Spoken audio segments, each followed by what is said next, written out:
let's talk about this. So when you look at Let me grab my notebook. the master grant application, it's a tool that I created for my customers to explicitly help them centralize core data about their organization and their key projects or programs, or a program or project that they're looking to get funded. In the world of efficiency, time management, effectiveness, consistency, a master grant application is a tool that helps nonprofits mature and otherwise get to the point of organizing their information and submitting it on time, every time, consistently with consistent content that doesn't require major editing or rewriting. So as we've been talking about since the beginning of class, that all of the homework assignments are designed to be realistic. This is no different. Whereas if you came up with a credible idea that can be sustained not only in the marketplace for in competing for dollars with customers who don't have to give it to you, and you can sustain it with a grant application, then you're really moving in an interesting direction towards sustainability for your organization, your program. So a grant application is a part of telling your story. It is also a part of, communicating your strategy, your approach, your competency, your philosophy of the work, and communicating to funders that you are a credible investment, for this idea. And so it's broken down into sections. The first section you see here is all about just the basic information about the organization, right? So key contact primarily is your CEO, or it's the director of development, but someone of that ilk is being entered in here. There are funders who do want to see your social media handles if you have any, so that they can just evaluate what you're posting, right? It gives further context to the story. It Mm. gives further context to the background of who you are. And in some cases, funders may want to follow you and be a part of the journey socially and say, we follow this group. We want to tag you. If we fund you, we want to, be able to share what you're doing on our timeline, etc.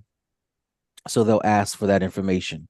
Then there will be sections in the grant application that asks for other basic organizational information, such as your mission, your vision statement, your core values, your organizational history. So when you're typing this stuff in, I don't think I have any word count limitations here. So you can go as far and as long and as deep as you want. But a word of caution for, a real application, there will likely be character or word counts that you're going to have to manage for. So since I don't have it here in this particular sample, don't worry about it, but just be mindful of that when you're putting this information together. For basic Your program question. information, you do need a program name. So what's the name of the idea, the concept that you're proposing? And you want to tick off a box. Now, I do have limited box options in this sample on purpose. If it doesn't neatly fit in any of these boxes, just simply put other and then type it in, for yourself, and then say more about the project, right? Who's your target population? Again, very limited options here. If you don't see it, hit other, and then talk about your customer. This is going to be important because now in certain grant applications, particularly the extensive ones, they are very interested in you talking about your customer. Who is it that you're targeting for this work? This does a couple of things. One, it brings clarity to the approach of your work, but it also communicates to the funder your core competency and knowledge about the customer. So this is where nonprofits who are newer, or whose programs and ideas are not as mature, they kind of get in trouble because your funders are really, really smart. And so they can read this and determine, okay, if you are serving at-risk youth, the how you describe them, the demographics, etc., they can tell if you're not as seasoned as you should be when you're competing for these dollars. So organizations that are new, part of the reason why they need to get a couple years under their belt is to really learn the client, the customer, that they're serving, their demographics, the industry, the work, all of the things that go into it. And we had a conversation several weeks back. Lee was being presented with an opportunity to acquire or merge with a nonprofit that does book reading and mobile reading. Right. And while I think she said it was something that she liked, the upskilling, the steep learning curve would come back to haunt her at some point, right? Unless staff comes with it, but it will come back to haunt because if the staff doesn't stay, or if she feels that the staff isn't a fit for her organization, or that there isn't just any resources for the staff and they're just selling or letting go of that book of business, um, then Lee, when she's getting pursuing funding, whether it's sponsorships or grant applications or even contracts to compete for services, it will be painfully obvious that there is a significant knowledge and skill gap, and it will show up in the grant application, no matter how much you dress it up. So it's really a telltale sign of your knowledge and your capacity to take on this work. If there's preferred language that you want to use to describe your customers, you want to put it here. We have a client that does not like to use language for Black and Brown people, to kind of indicate their disadvantage, right? Because of race or color or geography, right? Any language like that, it's a non-starter for them because it's a part of their messaging, their core values, how they show up. And so there are things that they prefer to say to describe their customers. A good example is people who are coming home from prison. You know, the terminology today is these are justice involved persons, people who are involved in the justice system, or if they're coming home from prison, they're returning citizens. Hmm.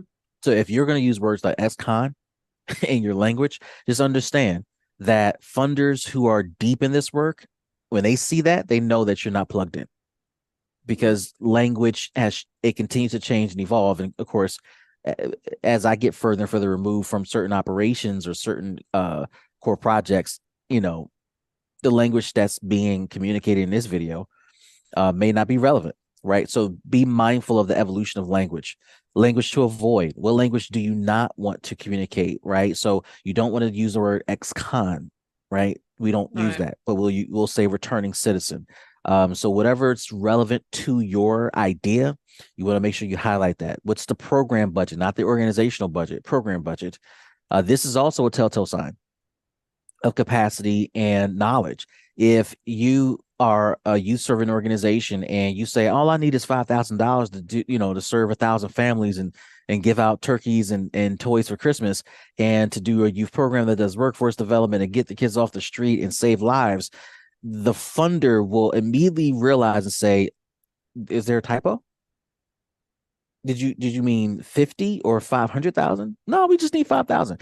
Then this is not for you, because the capacity of the grant you're pursuing, right? That they have capacity for much more. Now, if the grant limit is 5,000 and they are one of several funders in a portfolio, that's different. But if you're pursuing a major funder, you say all I need is 5,000, and the average award is going to be six figures plus.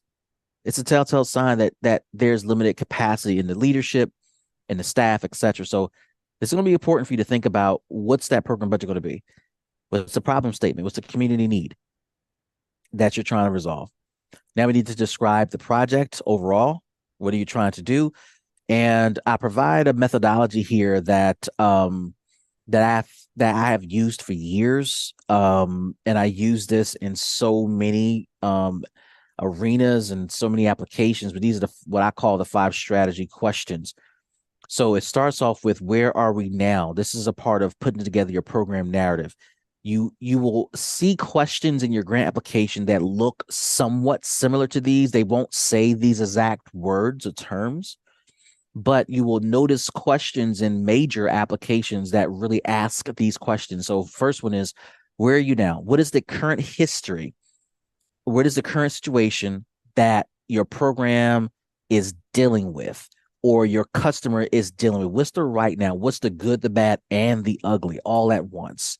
You can go organizational, you can go customer, you can go industry, you can go any direction. In fact, you might want to have multiple. So a good example is, let's do a youth serving organization.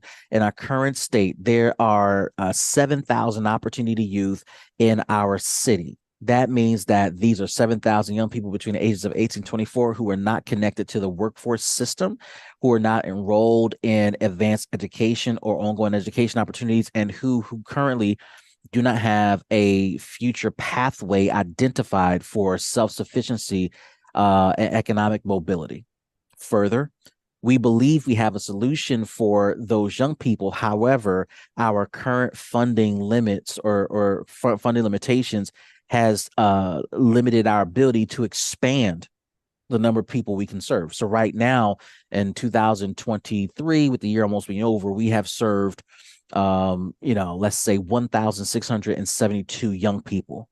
But we think that we have capacity to serve nearly 3,000 young people, but our current financial situation does not allow us. And we would like to double our service output. And what you're getting, that's kind of the bad parts, right? In our organization and with the youth. Well, the other right now situation to think about too is and I just saw this stat, for every 3 unemployed people, there are 5 job opportunities for them to choose from, which means for opportunity youth, if there's 7,000 opportunity young people, then that means that there's double, in some cases, triple job opportunities for them. There's roughly 18 to 21,000 jobs available for them to choose from. And we want to be able to help our young people identify the opportunity that works for them and aligns with their future. So the right now speaks of challenges. It speaks of opportunities. It speaks of good, the bad, the ugly. So it's all about telling the truth.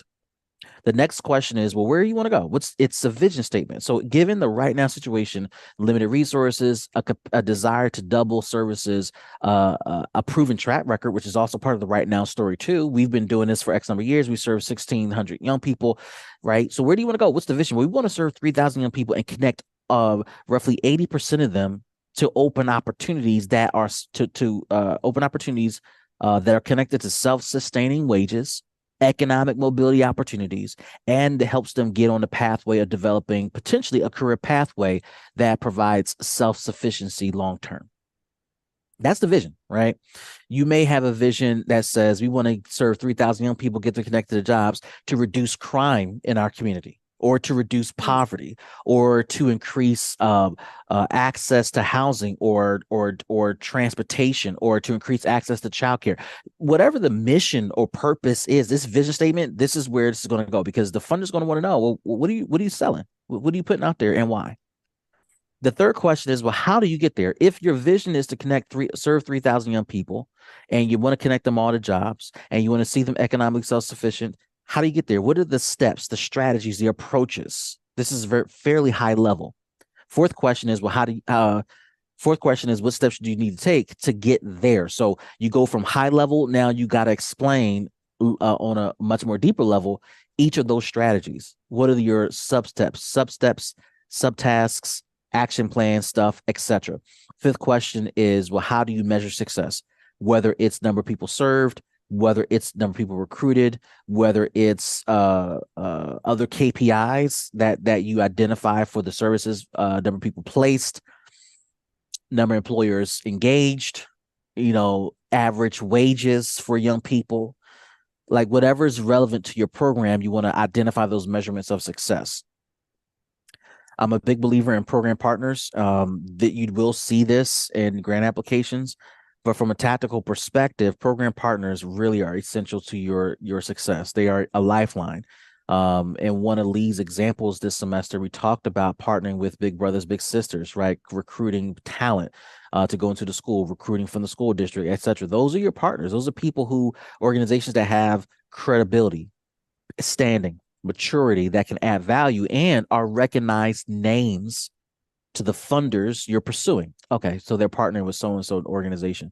Oh yeah, we fund them, we know them, or we're familiar with them. What's your timeline, right? Generally want to speak in quarters, Q1, 2, 3, or 4, in the year. And then what are your accomplishments over the years? So we serve 1,600 young people. Of the 1,600, we were able to help get 89% placed.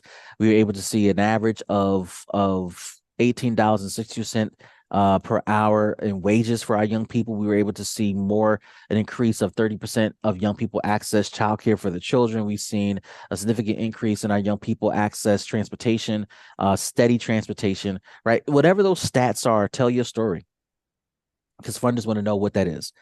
Increasingly, since George Floyd's murder, has been significant questions around DEI inclusion, right? What's your approach from a staffing standpoint, from a board standpoint, from a programmatic standpoint? Talk about your philosophy. If you don't have one, this is a really good chance, a good opportunity to get that together. What is Key, DEI? Diversity, equity, and inclusion. Okay. Yep. And next up would be staff. Typically, I only highlight 3 staff people, but here's the format: name and their biography, just a paragraph about what they do, what they're about, their contribution to the work, their skill set, what role they will play in the project. Recognition plan, I kind of have that built in for you, but you can kind of create your own too. Funders want to know if we fund you, and some funders may already have a recognition plan policy and packet for you to follow. Some funders don't. They just want to know, how are you going to recognize us? How are you going to shout us out? Social media, website, mailer, newsletter. You're going to put up cheerleading signs at the next high school football game. I don't know. Tell us what you're going to do, right? You're going to release one of those airplanes with the signs and on a tail saying we got funded by so and so foundation. Like, tell us so we can. That's a good one. So we can know, how we can support the marketing and messaging of our investment in your work. Sustainability plan, key information. How are you going to sustain this project, right? Who else are you pursuing? What other funders have you secured and pursued to keep the work going, right? Funders do not want to be in the business of being the only funder of your project or your work. They don't want to be the reason you go out of business. They don't want to be the reason you stay in business. They don't want to be the reason why there are questions around payroll and bill payment, etc. So, what are your current funders, future funders? Who are you pursuing? Who's actively on your list of folks to pursue? Dr. Clark, Yes. relative to the sustaining question, what is your thought process? Like, some grants are very specific of what is that 3 to 5 year sustainability plan? Like, because exactly like what you said, they don't want to give us one-time funding and then next year the program doesn't exist. In your experience, especially if there's no criteria that we are outlining, is it that 2 to 4 year? Is it, the next 3 to 5 years? Like, is there a sweet spot that we need to show that we have intentionally thought about how to sustain this going forward? It depends, right? Because tapping into multi-year funding is an increasing enigma for organizations. 2 year, 3 year funding. If you're able to secure 2 year, 3 year fund opportunities, that is a projection. So what I have found and what we do for our clients is that we highlight funders as much as we can that have, committed a multi-year investment to us as a current funder and future funder, particularly if you've tapped into statewide foundations, large regional community foundations, or have secured a contract with your city or state to do a major body of work. Those are considered typically multi-year funders if you're able to secure it at any level. Next up, depending on the timing, you also want to highlight folks that you have secured on a year by year basis. So there are funders who will fund you for 3 years at a time, but won't give you a 3 year commitment.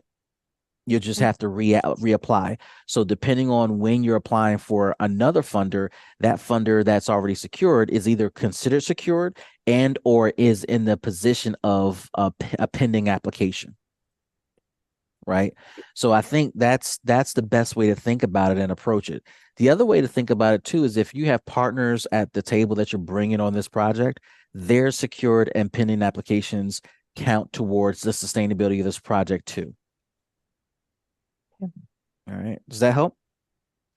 Yes. I mean, I know like where we are, the MOUs are for, the next calendar year or the next academic year, renewable annually.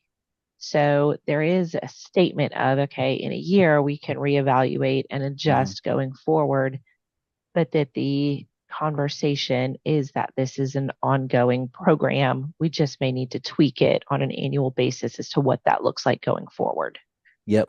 So if you're closer to the end of that funding year and you know you're going to resubmit a new app, it becomes either secured or pending, depending on your strategy for the application you're submitting for another funder. Okay. Thank you. Yep. Yep. And I do recommend, having a solid mix. 50-50, 60-40. I like to show more secured funding, funded. I like to show more secured funders than not. Because if you're showing a 30-70 mix where 30 is secured and 70 is pending, how would you feel if you're making a decision, and you're part of the decision is, well, you're coming to our foundation and we're part of the 70. Well, what if we don't like your idea? Well, what if we don't feel this is not the right time or fit? Right. So it doesn't sound as good. So I think there's creative options to think about when looking at how to present and pursue sustainability.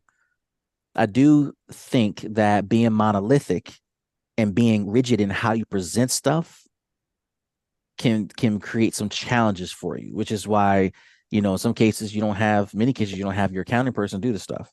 It's mainly the development person or the ED who has kind of a perspective of relationships to say that's going to be a pending or that's secured or it's pending and we expect the application to be finalized or approved in 30 to 45 days or 60 days.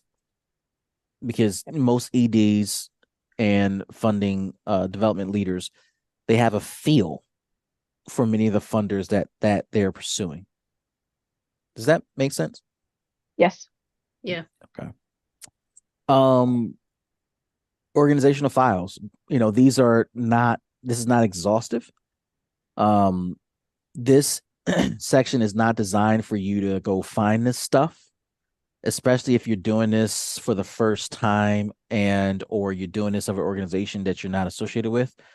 This is designed to say, hey, if you're going to start pursuing funding opportunities, you might want to start organizing these docs on a regular basis and updating them on an annual basis on schedule. Your updated 990, approved budget, audited financials, list of board members, 501c3 letter, W-9 form, et cetera, et cetera. And that is it. Okay. For new. So, I mean, just to kind of riff a little bit. So you're right. And I think one of the hardest transitions for me was when I was no longer in operations and I, became a full-time consultant. Part of the magic of fundraising is less about what's written on paper and more about the relationships. I miss that part. I miss getting to know partners and funders and learning their stories and their vision for what's next and how what we're doing could possibly be in alignment. There have been many times that we've secured funding over coffee way before an application came out. And that's the relationship game that I fell in love with, right? We raised millions doing that. So now in my role as consultant and just someone who's there to support our clients, we can advise, but we don't get involved in the relationship piece because every funder is different. And I think that there's just a key component for you as a leader for you to learn how to build effective relationships, because there are a lot of times that you're going to get a heads up about an opportunity well before something is written, and it's going to be a formality. And if it's a fresh relationship, it like you said, well, we give our clients a 30 to 50% success rate for brand new apps, unknown, no relationship, no funding history, etc. And so you got to have thick skin. You got to rotate through these opportunities. You got to keep it moving. The thing also I'll tell you about the story process, it's weird because you got people who have been, they are effective like investigative writers. There are people who are good research writers, academic writers, people who are good poetic writers. It's literally a little bit of this, that, and everything in between, and that mix, whatever that nexus point is, that's good grant writing. You got to have your data and your research, your good academic foundation. You got to tell good stories. Got to understand the characters in the story.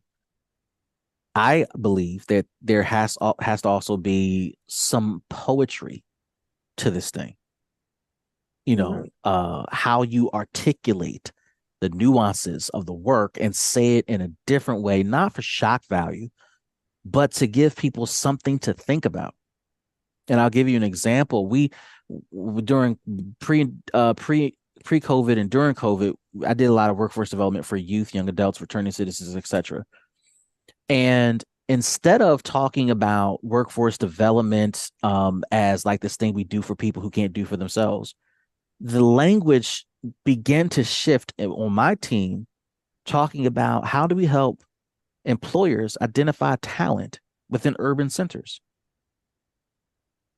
The thing about that, how do you help employers find talent within urban centers? Because pre-COVID, particularly during COVID, employers were losing people left and right through death, resignation, or retirement, or termination, meaning you got fired too.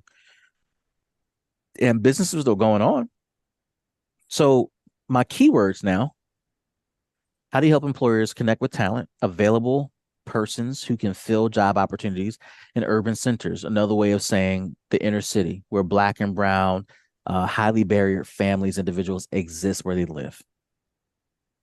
And that became a conversation. Now, though that's language you may hear from professional HR folks, right? We're not an HR business, but there's some overlap, right? And so learning how to tell that story about, young Jimmy, who's 19, just as involved, living in a difficult situation, and how he's fighting through every situation he's been through to make himself available and attractive to an opportunity that, is being presented to him.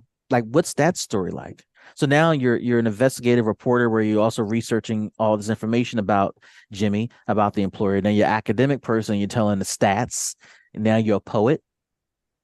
It's a little bit of everything. And it's almost like your grandmother, who always she made this amazing meal, but never wrote the recipe down because it was here in the head and here in the heart.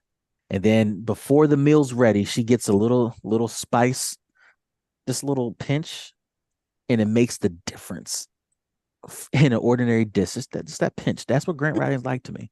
For mature or non-mature organizations, partners can be all the difference, right? I have a class that I sell called How to Raise Serious Money or Land Your Next Major Grant with a Partner, because your partner lends credibility to what you're trying to get funded.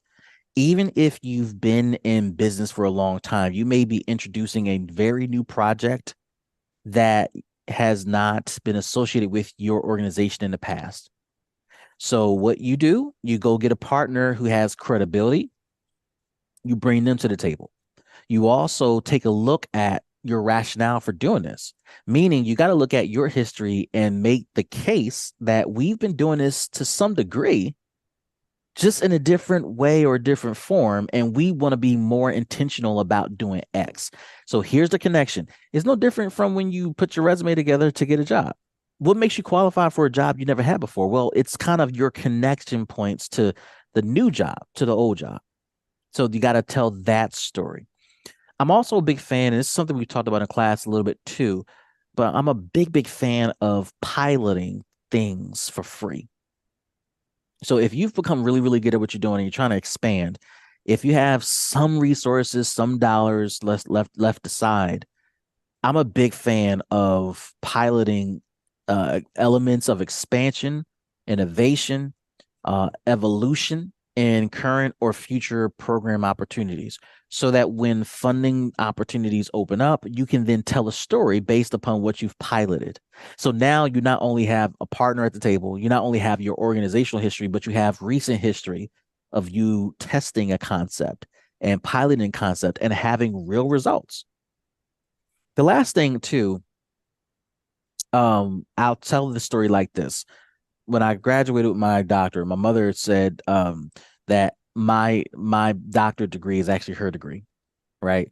And she would tell that story, and essentially what she was trying to say was that, well, even though I didn't help him write a paper, I didn't help him do anything substantive in the program, I laid the foundation and gave the initial investment that led to him becoming Dr. Clark. So I gave him food, clothing, shelter. I made sure he didn't have anything he wanted or needed for the first 18 years of his life. And that foundational investment led to an ongoing, academic pursuit of ultimately becoming Dr. Clark, right? And there's a story in there. And the story is, when you invest in a relationship, their results become your results too. So if you have a partner that you can support on a pilot idea, pilot project, you can invest some dollars in what they're doing and share in the spoils of the success of that concept. That also builds up your resume, credibility, experience, etc. Right? You have $100,000 program and you invested 5,000. You may poo-poo the 5,000 and say, "Well, I didn't invest much," or you can have the attitude of, "We invested 5,000. We also volunteered, and we were also active participants in this process, and we learned a lot." There's a story there.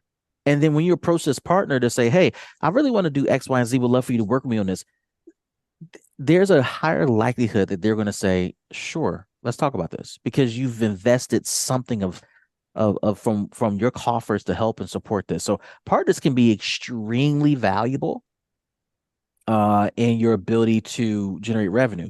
And the fastest way to raise money is through relationships, not only with funders, but also with other providers who are willing to write you into a grant as a sub, who are willing to partner with you, or who are willing to be a sub to you, supporting your efforts.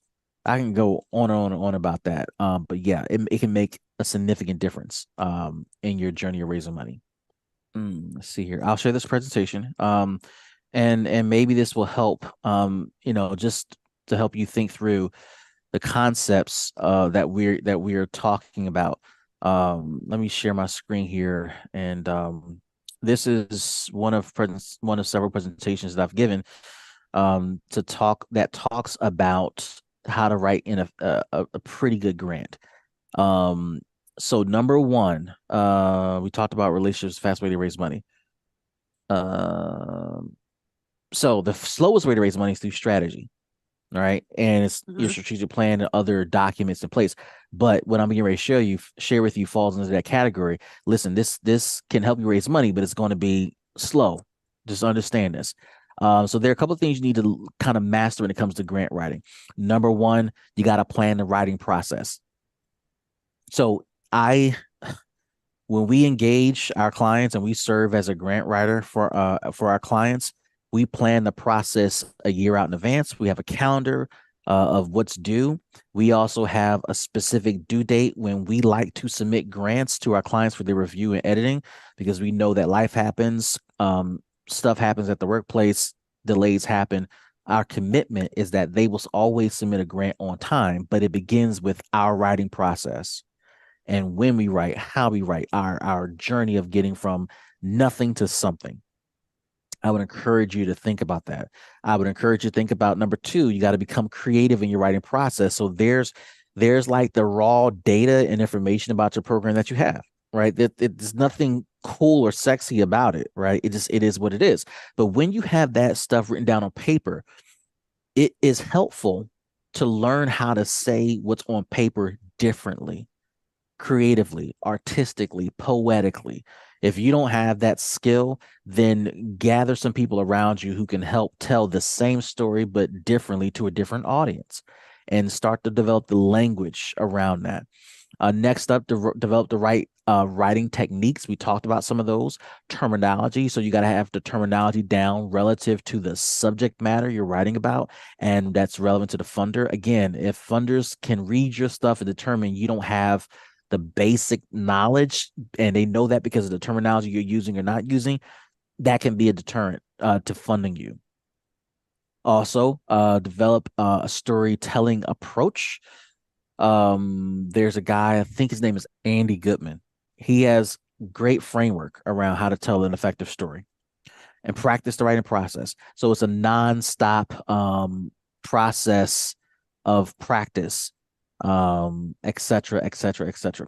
So hopefully that